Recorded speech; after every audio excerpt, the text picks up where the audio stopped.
Hi hello ನಮಸ್ಕಾರ, welcome to my channel. No extra ನಿರಂತರ ಕೊನೆವರೆಗೂ ನೋಡಿ ಪ್ಲೀಸ್. ಇವತ್ತು ನಾನು ಈ ವಿಡಿಯೋದಲ್ಲಿ ಚೋಲೆ ಮಸಾಲ ಅಥವಾ ಚೆನ್ನ ಮಸಾಲ ಹೇಗೆ ಮಾಡೋದು ಅಂತ ಹೇಳ್ತಾ ಇದ್ದೀನಿ. ತುಂಬ ಸಿಂಪಲ್ಲಾಗಿ ಈಸಿಯಾಗಿ ಹೇಗೆ ಮಾಡೋದು ಅಂತ ಹೇಳ್ತಾ ಇದ್ದೀನಿ. ತುಂಬ ಟೇಸ್ಟಿಯಾಗಿ ಆಗುತ್ತೆ. ಡಾಬಾ ಸ್ಟೈಲ್ ಥರನೇ ತುಂಬ ಟೇಸ್ಟಿಯಾಗಿ ಬರುತ್ತಿದ್ದು. ಹೇಗೆ ಮಾಡೋದು ಅಂತ ನೋಡೋಣ. ಮೊದಲು ನಾನಿಲ್ಲಿ ಓವರ್ನೈಟ್ ನೆನೆಸಿರೋ ಕಾಬೂಲ್ ಕಡಲೆಕಾಳನ್ನ ಪ್ರೆಷರ್ ಕುಕ್ ಮಾಡ್ತಾಯಿದ್ದೀನಿ. ನಾನು ಪ್ರೆಷರ್ ಕುಕ್ಕರ್ಗೆ ಹಾಕ್ತಾಯಿದ್ದೀನಿ. ಅದಕ್ಕೆ ಜೊತೆಗೆ 1 ಇಂಚಷ್ಟು ಚಕ್ಕೆ, 1 ಏಲಕ್ಕಿ, 1 ಟೀ ಬ್ಯಾಗ್ ಹಾಕ್ತಾಯಿದ್ದೀನಿ. ನೀವು ಟೀ ಬ್ಯಾಗ್ ಇಲ್ಲ ಅಂದರೆ ಒಂದು ಚಿಕ್ಕ ಬಟ್ಟೆಗೆ ಟೀ ಪುಡಿ ಹಾಕಿ ಅದನ್ನು ಕಟ್ಟಿ ಹಾಕ್ಬೋದು. ಅದು ಮುಳುಗಷ್ಟು ನೀರು ಹಾಕ್ತಾಯಿದ್ದೀನಿ.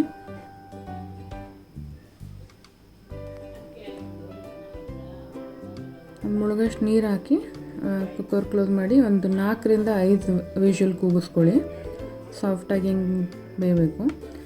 ಅದು ಬೇಯೋಷ್ಟರಲ್ಲಿ ನಾವಿಲ್ಲಿ ಒಗ್ಗರಣೆ ಹಾಕೋತಾ ಇದ್ದೀವಿ. ಅದು ಮಸಾಲಾಗೆ ಪ್ಯಾನಿಗೆ ನಾನು ಒಂದು 3 ರಿಂದ 4 ಚಮಚ ಎಣ್ಣೆ ಹಾಕಿ ಅದಕ್ಕೆ ಜೀರಿಗೆ, ಚಕ್ಕೆ, 1-2 ಲವಂಗ, 1 ಪಲಾವ್ ಎಲೆ ಹಾಕಿ ಫ್ರೈ ಮಾಡ್ಕೋತೀನಿ 30 ಸೆಕೆಂಡ್ಸು.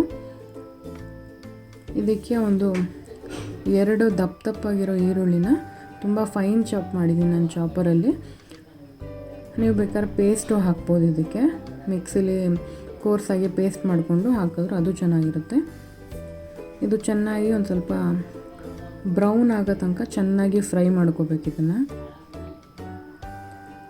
ಬ್ರೌನ್ ಆದಮೇಲೆ ನಾನು ಇನ್ನೊಂದು ಸ್ವಲ್ಪ ಬೆಣ್ಣೆ ಆ್ಯಡ್ ಮಾಡ್ತಾಯಿದ್ದೀನಿ. ಇದಕ್ಕೆ ಆಪ್ಷನಲ್ಲು ನೀವು ಬೇಕಾದ್ರೆ ಎಣ್ಣೆ ಇದ್ದರೆ ಸಾಕು, ಅದನ್ನೇ ಫ್ರೈ ಮಾಡ್ಕೊಳ್ಳಿ ಸಾಕು.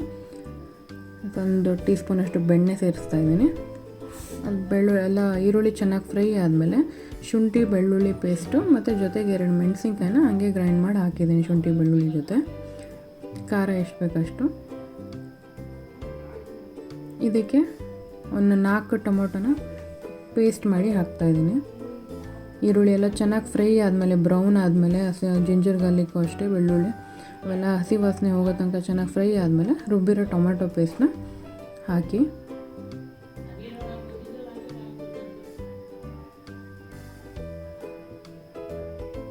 ಟೊಮೊಟೊ ಪೇಸ್ಟು ಅಷ್ಟೇ ಚೆನ್ನಾಗಿ ಕುದಿಬೇಕು. ಅದು ಎಣ್ಣೆ ಬಿಟ್ಕೋಬೇಕು ಆ ಥರ.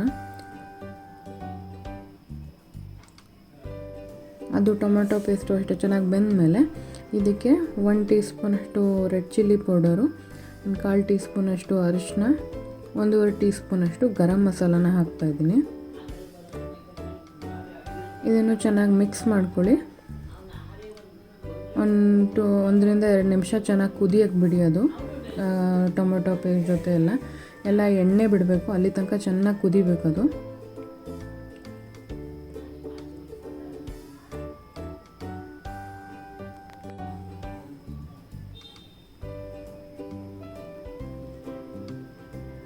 ಅಲ್ಲಿ ಕ್ಲೋಸ್ ಮಾಡಿ ಒಂದು ಸ್ವಲ್ಪ ಹೊತ್ತು, 5 to 10 ಮಿನಿಟ್ಸ್ ಕ್ಲೋಸ್ ಮಾಡಿ ಬೇಯಿಸಿದ್ರೆ ಅದು ಎಣ್ಣೆ ಬಿಡುತ್ತೆ ಗ್ರೇವಿ. ಈ ಥರ ಎಣ್ಣೆ ಬಿಟ್ಕೊಂಡ್ರೆ ಇದು ರೆಡಿಯಾಗಿದೆ ಅಂತ. ಇಷ್ಟು ಕಂಪ್ಲೀಟ್ಲಿ ಸ್ವಲ್ಪ ಡ್ರೈ ಇರಬೇಕು, ಎಣ್ಣೆ ಬಿಟ್ಕೊಂಡಿರಬೇಕು. ಇದಕ್ಕೆ ನಾವಾಗಲೇ ಬೇಯಿಸ್ಕೊಂಡಿರೋ ಕಾಬೂಲ್ ಕಡಲೆಕಾಳನ್ನ ಆ್ಯಡ್ ಮಾಡ್ಕೊಳ್ಳಿ. ನಾನು ಇದನ್ನು ನೀರು ಸಮೇತ, ಪ್ರೆಷರ್ ಕುಕ್ ಮಾಡಿರೋ ನೀರು ಸಮೇತನೇ ಹಾಕ್ತಾಯಿದ್ದೀನಿ. ಟೀ ಬ್ಯಾಗ್ ತೆಗೆದುಬಿಟ್ಟು ನೀರು, ಚಕ್ಕೆ ಎಲ್ಲ ಏನು ಹಾಕಿದ್ದೆ ಅದ್ರ ಜೊತೆ ಸಮೇತ ಹಾಕ್ತಾಯಿದ್ದೀನಿ. ನೀವು ನೀರು ಕಡಿಮೆ ಹಾಕಿಲ್ಲ, ಜಾಸ್ತಿ ಹಾಕಿದ್ದೀನಿ ಅಂದರೆ ನೋಡಿಕೊಂಡು ನೀವು ಕನ್ಸಿಸ್ಟೆನ್ಸಿ ಹೇಗೆ ಅದನ್ನು ಅಡ್ಜಸ್ಟ್ ಮಾಡ್ಕೊಳ್ಳಿ. ನಾನು ಬರೀ ಮುಳುಗಷ್ಟು ನೀರು ಹಾಕಿದ್ದೆ, ಅದಕ್ಕೆ ನೀರು ಸಮೇತನೇ ಹಾಕ್ತಾಯಿದ್ದೀನಿ, ಕನ್ಸಿಸ್ಟೆನ್ಸಿ ಸರಿ ಹೋಗುತ್ತೆ ಅಂತ.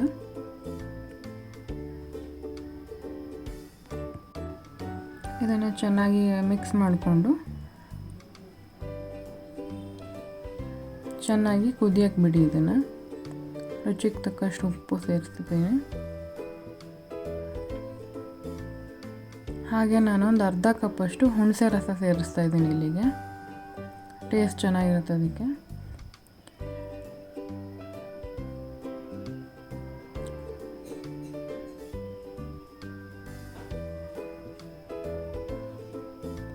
ಚೆನ್ನಾಗಿ ಮಿಕ್ಸ್ ಮಾಡಿ ಕವರ್ ಮಾಡಿ ಒಂದು 5 to 10 ಮಿನಿಟ್ಸು ಚೆನ್ನಾಗಿ ಕುದಿಯೋಕ್ಕೆ ಬಿಡಿ.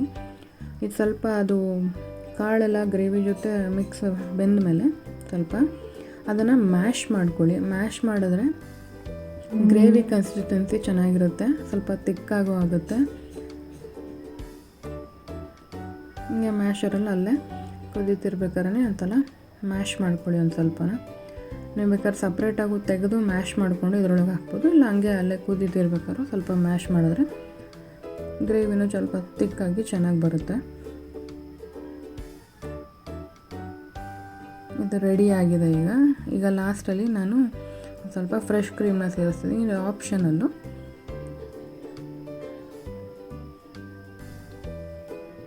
ಫ್ರೆಶ್ ಕ್ರೀಮನ್ನ ಮಿಕ್ಸ್ ಮಾಡಿಕೊಂಡ್ರೆ ಚೆನ್ನ ಮಸಾಲ ಅಥವಾ ಚೋಲೆ ಮಸಾಲ ರೆಡಿ ಆಯಿತು.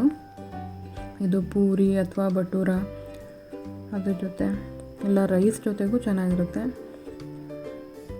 ನೀವು ರೆಸಿಪಿನ ಒಂದ್ಸಲ ಟ್ರೈ ಮಾಡಿ ನೋಡಿ. ವಿಡಿಯೋ ಇಷ್ಟ ಆದರೆ ಲೈಕ್ ಮಾಡಿ, ಶೇರ್ ಮಾಡಿ, ಕಮೆಂಟ್ ಮಾಡಿ ಮತ್ತು ಸಬ್ಸ್ಕ್ರೈಬ್ ಮಾಡ್ಕೊಳ್ಳಿ. ಮತ್ತೆ ನೆಕ್ಸ್ಟ್ ವಿಡಿಯೋದಲ್ಲಿ ಸಿಗ್ತೀನಿ. ಧನ್ಯವಾದಗಳು. ಬಾಯ್.